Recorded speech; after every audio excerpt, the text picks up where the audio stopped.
कहानी की शुरुआत में हम जापान के ईडो शहर को देखते हैं। इस शहर को सामुराई योद्धाओं की धरती कहा जाता था, पर जल्द ही एमेंटोस नाम के अजीबोगरीब जानवर इस शहर में घुस गए और वहाँ का नक्शा पलट कर दिया। कुछ समय बाद एमेंटोस और इंसानों में भयंकर युद्ध हुआ, जिसमें इन खतरनाक जीवों ने पूरी इंसानी प्रजाति को खत्म करने की ठान ली थी। तब कुछ सामुराई योद्धाओं ने इकट्ठा होकर एमेंटोस का मुकाबला करके उन्हें धरती से बाहर निकालने का जिम्मा उठाया, मगर इस घमासान युद्ध में इस ग्रुप के कई सामुराई शहीद हो गए। मगर इसके बावजूद भी इन एलियंस के मन में सामुराइज का अब इतना खौफ बैठ गया था कि उन्होंने इंसानों के ऊपर तलवार का इस्तेमाल करने पर भी रोक लगा दी। इंसानों को अपनी जान बचाने के लिए इन एलियंस की शर्तें कबूल करनी पड़ी। इसके बाद हम शिनपाची नाम के एक सामुराई को देखते हैं, जो तलवारों पर रोक लगने के बाद एक रेस्टोरेंट में नौकरी करने लगा था। पर दिक्कत ये थी कि उसे रोजमर्रा के काम करने में परेशानी होती। एक दिन उसकी बॉस ने उसे टेबल पर बैठे 2 टाइगर्स को दूध देकर आने को कहा, पर एक टाइगर ने जानबूझकर शिनपाची को जमीन पर गिरा दिया और फिर उसी के ऊपर दूध को नीचे गिराने का इल्जाम लगाया। जब शिनपाची दूध साफ कर रहा था तो उस टाइगर एलियन ने उसे धक्का मारकर दूर फेंक दिया। ये देखकर वहाँ मौजूद एक और सामुराई जिनतोकी गुस्से से भर गया। जिनतोकी ने टाइगर की छाती पर जोरदार वार करके उसे बेहोश कर दिया। ये देखते ही दूसरा टाइगर समझ गया कि जिनतोकी एक सामुराई है, तो उसने जिनतोकी पर तलवार लेकर घूमने का इल्जाम लगाया। तब जिनतोकी ने कहा कि ये सिर्फ एक लकड़ी की तलवार है और उन दोनों को हराने के लिए काफी है। जल्द ही वो दोनों दोस्त बन गए और कागुरा नाम की एक लड़की के साथ मिलकर लोगों के छोटे मोटे काम करके अपना गुजारा करने लगे। एक दिन उन्हें एक अजीबोगरीब बीटल की खबर सुनी, जिसे ढूंढने पर ढेर सारा इनाम मिलेगा। अब वो तीनों इसे ढूंढने के लिए जंगल की ओर निकल पड़े, जहाँ उन्हें कोंडो नाम का एक आदमी दिखाई दिया। इस वक्त उसने अपना पूरा शरीर शहद से ढका हुआ था और वो जंगल में एक मूर्ति की तरह खड़ा हुआ था। असल में बीटल्स को शहद काफी पसंद है, इसी चक्कर में वो सोच रहा था कि वो बीटल जैसे ही उसके पास आएगा तो वो उसे पकड़ लेगा। खैर शिनपाची और उसके दोस्तों को ये तरकीब काफी बेवकूफी भरी लगी, इसीलिए वो बिना समय गवाए अपने मिशन के लिए आगे निकल पड़े। कुछ दूर जाने पर उन्हें एक और आदमी मिला, जो बीटल को ललचाने के लिए पेड़ों पर मेयोनीज लगा रहा था। आगे जाकर उन्हें एक पेड़ के ऊपर बहुत ही बड़ा बीटल लटका हुआ दिखाई दिया। ये साइज में उन्होंने जितना सोचा था उससे काफी ज्यादा बड़ा था, पर फिर भी कागुरा ने अपने जबरदस्त वार से उसे जमीन पर गिरा दिया। पर तभी ये खुलासा होता है कि ये कोई असली बीटल नहीं बल्कि ओकीडा नाम का एक लड़का था, जो बीटल का भेष बनाकर लटका हुआ था, क्योंकि उसे भी बीटल को अपने पास बुलाना था। कुछ ही पलों में बीटल को ढूंढने वाले सभी लोग झुंड बनाकर वहां पहुंच गए।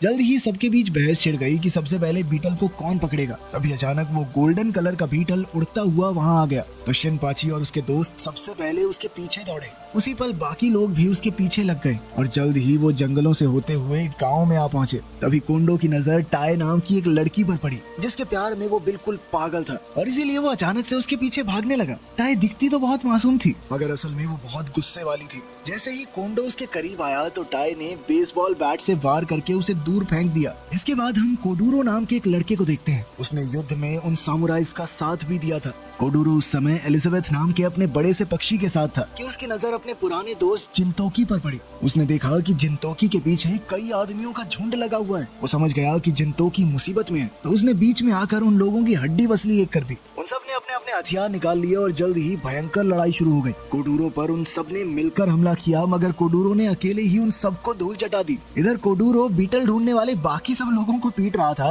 और उधर जिनतोकी अपने दोस्तों के साथ दौड़कर बीटल के पास आ पहुंचा। अब उस सुनहरे बीटल के पास भागने का कोई रास्ता नहीं था और तभी अचानक तालाब में से मेंढक जैसी बहुत बड़ी मछली बाहर आई और बीटल को जिंदा निकल गई। ये देखकर वो तीनों काफी निराश हुए, क्योंकि उनकी मेहनत पर पानी फिर गया था। उस रात नीजू नाम का एक आदमी कोडूरो के पास आया और कहने लगा कि मेरी तलवार तुम जैसे सामुराई योद्धा के खून की प्यासी है। जब कोडूरो ने उसकी तलवार देखी तो वो समझ गया कि ये कोई आम तलवार नहीं है, कुछ तो गड़बड़ है। कोडूरो ने नीजू की तलवार के वार से अपनी जान बचाने की कोशिश की, मगर नीजू ने एक ही वार में उसके टुकड़े कर दिए। अगले दिन ये खबर आग की तरह फैल गई। जब एलिजाबेथ ने अपने मालिक कोडूरो की लाश देखी तो वो तुरंत जिनतोकी और उसके दोस्तों से मदद मांगने पहुंची। उनके सवाल पूछने पर एलिजाबेथ फूट फूट कर रोने लग गई। अभी जिनतोकी को किसी ग्राहक की आवाज सुनाई दी, तो वो उनसे मिलने पहुंच गया। उसकी मुलाकात तित्सुया नाम के एक आदमी से हुई, जो अपनी बहन तित्सुयो के साथ आया था। तित्सुया को एक कान से सुनाई नहीं देता था, इसीलिए वो चिल्ला चिल्ला कर बातें करता था। वहीं उसकी बहन एकदम शांत बैठी थी। तित्सुया ने जिनतोकी को बताया कि उसके परिवार की बनाई हुई बेशकीमती तलवार चोरी हो गई है। उसने ये भी कहा कि इस तलवार के चांद की रोशनी में आते ही उसमें लाल रंग की चमक आ जाती है, मगर इंसान इस बेहद खतरनाक तलवार का इस्तेमाल नहीं कर सकते। जब तित्सुया के पिता ने तलवार बनाई थी तो उसके 1 महीने बाद ही उनकी मौत हो गई थी और तब से जिसने भी इस तलवार को छुआ उसकी मौत हो गई। तेत्सुया का मानना था कि ये एक शापित तलवार है जो इंसानों की आत्मा को अपने कब्जे में कर लेती है। अब तेत्सुया चाहता था कि जिनतोकी इस तलवार को ढूंढकर वापस लाए। तब जिनतोकी ने तेत्सुया से कुछ सवाल पूछे जिस पर उसकी बहन कहने लगी कि इसको जोर से बोलने में सुनता है, जिसके बाद वो उसके कानों के पास जाकर जोर जोर से चिल्लाने लगा। लेकिन ये तेत्सुया का ठीक वाला कान था और उसने जोरदार मुक्का मारकर उसे धीरे बोलने को कहा। उधर एलिजाबेथ शिनपाची और कागुरा को उस पुल पर लाई जहाँ कोडुरो की हत्या हुई थी और उन्हें कोडुरो का खून से सना हुआ बैग दिखाया। फिर कागुरा ने कोडुरो का खून से सना बैग अपने बड़े से कुत्ते सादाहारू को सुंघाया और उस पर सवार होकर हत्यारे को ढूंढने निकल गई।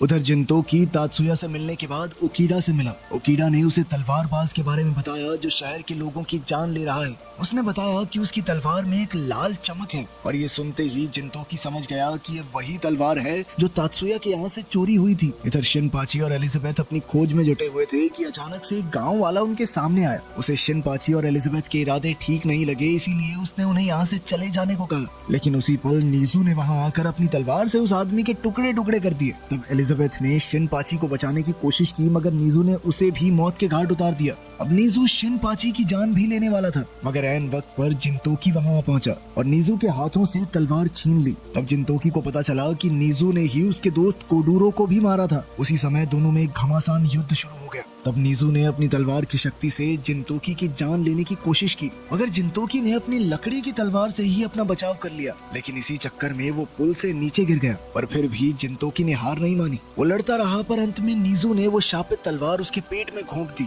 जब शिनपाची ने ये देखा तो उसने हिम्मत जुटाकर नीजू की एक बाजू काट डाली। जल्द ही ओकीडा बाकी समुराइज को लेकर वहाँ आ पहुंचा। तब नीजू को एहसास हुआ कि वो इन सबका मुकाबला तो नहीं कर पाएगा, इसीलिए वो वहाँ से भाग निकला। इधर जिनतोकी का काफी खून बह चुका था, इसलिए शिनपाची और ओकीडा जिनतोकी को हॉस्पिटल ले गए। इसके बाद हम देखते हैं कि जब कोंडो अपनी तलवारबाजी का अभ्यास कर रहा था तो ओकीडा और तुशी उससे मिलने पहुंचे। उन्होंने कोंडो को खबर दी कि एलियंस के साथ हुए युद्ध में जो सबसे ताकतवर योद्धा था ताकासाकी, वो नीजू का साथी बनकर ईडो शहर में वापस आ गया है। उनका प्लान था कि वो बेहद खतरनाक योद्धाओं को इकट्ठा करके अपना ग्रुप बनाएंगे और फिर इस पूरी जगह पर कब्जा उनका। रात के समय कागुरा और सादाहारू को चलते चलते एक जहाज दिखाई दिया। जहाज की छत पर कागुरा को एक आदमी दिखाई दिया जो संगीत बजा रहा था। कागुरा ने उसके पीछे जाकर अपना छाता उसकी ओर उठाया और कहा कि अगर वो नहीं घूमा तो वो उसे मार डालेगी। लेकिन जैसे ही वो मुड़ा तो कागुरा को एहसास हुआ कि ये कोई बेहद खतरनाक आदमी है। उसी पल वहाँ चारों ओर से गोलीबारी शुरू हो गई और कागुरा को अपनी जान बचाने के लिए भागना पड़ा। इस गोलीबारी के पीछे नीजू के साथ ही मटाका का हाथ था। कागुरा छिपते छिपाते मटाका के पास जा पहुंची और अब वो दोनों एक दूसरे पर बंदूक ताने खड़ी थी। तभी कागुरा ने मटाका का ध्यान भटकाकर उसे लात मारकर बेहोश कर दिया। फिर जैसे ही वो भागने लगी तो कई समुराइज ने उसे चारों तरफ से घेर लिया, लेकिन कोई भी उसकी टक्कर का नहीं था। कागुरा ने अपने छाते की मदद से एक एक करके सबको धूल चटा दी मगर अंत में मटाका ने उसे पीछे से गोली मार दी। लेकिन कागुरा अब भी जिंदा थी और हार मानने को तो वो बिल्कुल तैयार नहीं थी। वो मटाका पर गोली चलाकर भाग निकले और आखिरकार एक खुफिया कमरे में पहुंचे। जल्द ही मटाका वहां आ गई और उसने कहा कि अब कागुरा ने ये जगह देख ली है, इसलिए अब वो किसी भी कीमत पर उसे जिंदा नहीं छोड़ेगी। कुछ ही पलों में गोली चलने की आवाज सुनाई देती है। फिर अगली सुबह जिनतोकी की आंख खुली तो वो अपने घर में था और टाए उसकी देखभाल कर रही थी। टाए की जिम्मेदारी थी कि जब तक जिनतोकी पूरी तरह से ठीक ना हो जाए वो अपने बिस्तर से ना उठे। जिनतोकी शिनपाची और कागुरा की मदद के लिए जाना चाहता था, इसीलिए वो उठा भी, पर टाई ने अपने खास हथियार से उसे रोक दिया। वहीं दूसरी ओर शिनपाची सड़कों पर कागुरा को ढूंढ रहा था तो उसे सादाहारू मिल गया। सादाहारू उसे जहाज तक ले आया तो शिनपाची समझ गया कि कागुरा अंदर है। जब शिनपाची ने अंदर जाने की कोशिश की तो एक समुराय ने उसे वहां से भगा दिया। तब शिनपाची ने जहाज में घुसने का एक नया प्लान बनाया, पर वो ये नहीं जानता था कि नीजू इस जहाज में मौजूद है।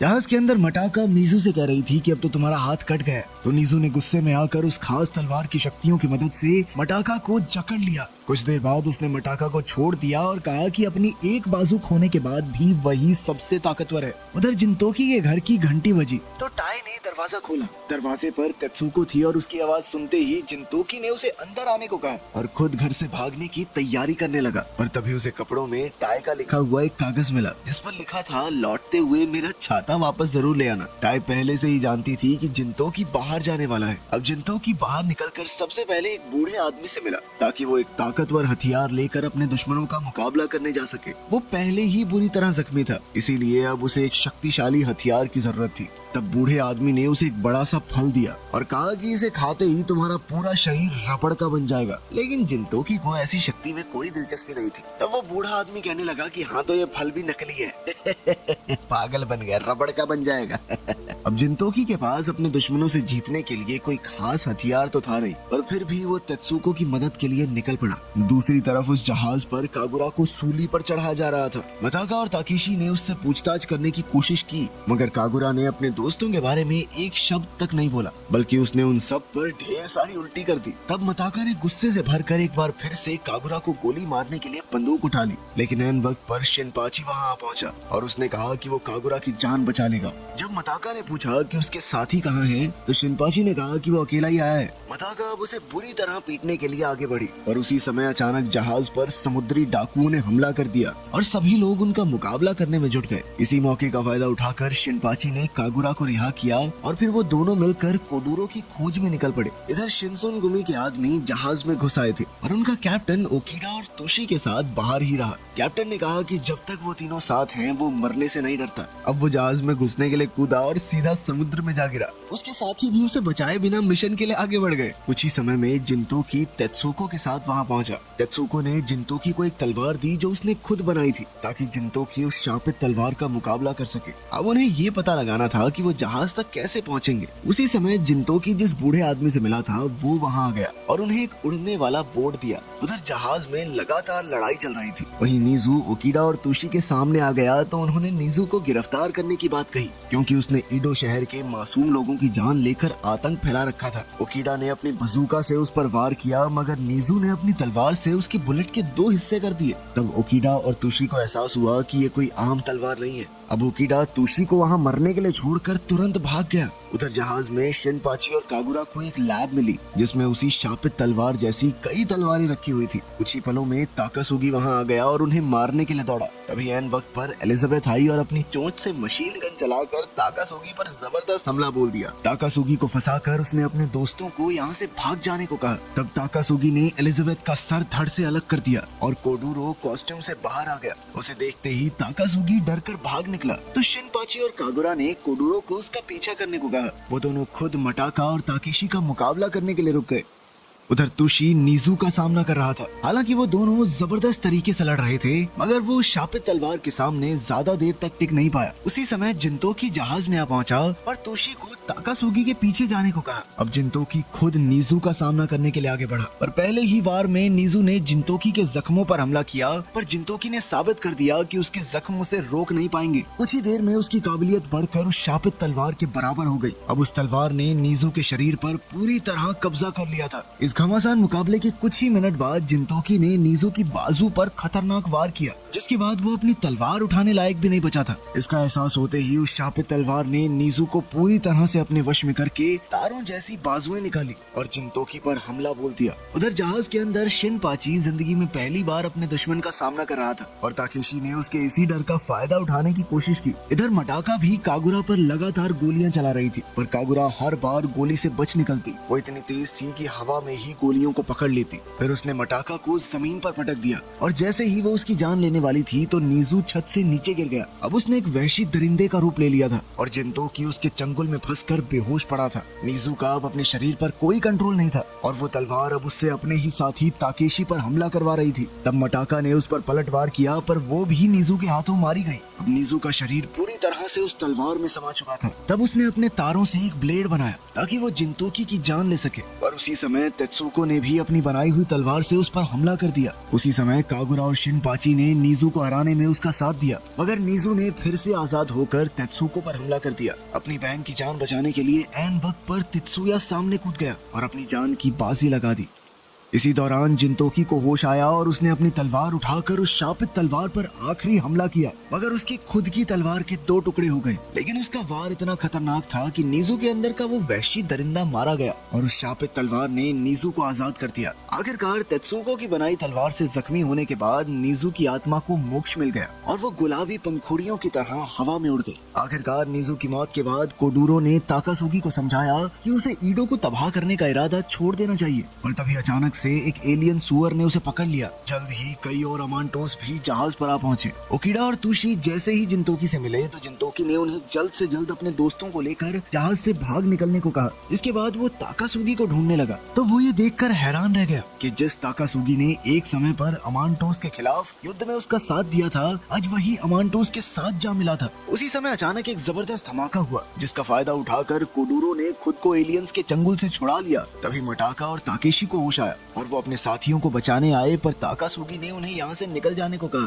क्योंकि वो जानता था कि अंत में उसे जिनतोकी का सामना करना ही होगा और उसने ये मुकाबला पहले ही करने का फैसला किया। जल्द ही उन दोनों के बीच लड़ाई छिड़ गई, पर वो दोनों एक से बढ़कर एक थे। फिर उन्होंने तलवारें छोड़कर हाथों से लड़ने का फैसला किया। जिनतोकी ने अपने दुश्मन को पकड़कर एक मेटल प्लेट पर पटक दिया। इस खतरनाक वार के बाद उन दोनों में लड़ने की ताकत नहीं बची थी। खैर फिर भी जिनतोकी ने लड़ाई खत्म करने के लिए अपनी तलवार उठाई और अपने बचपन के दोस्त को जान से मारने का फैसला किया, लेकिन वो कुछ पलों के लिए झिझक गया और तभी एक नया धमाका हुआ। अब ताकेशी ताकासुगी को लेकर जहाज से उतर गया और कोडूरो ने जिनतोकी को बताया कि उसी ने वहाँ एक बम रखा था और अब कुछ ही पलों में ये पूरा जहाज तबाह हो जाएगा। तब कोडूरो जिनतोकी को घसीटकर समुद्र में कूद गया, लेकिन उसी वक्त एलिजाबेथ ने पैराशूट से आकर उनकी जान बचा ली। कुछ ही पलों में वहाँ जबरदस्त धमाका हुआ जिसमें पूरा जहाज तबाह हो गया। आखिरकार जिनतोकी और उसका दोस्त एलिजाबेथ के साथ सुरक्षित शहर में पहुंच गए। तो कैसी लगी ये अजीबोगरीब कहानी कमेंट्स में जरूर बताना। मिलते हैं अगली वीडियो में।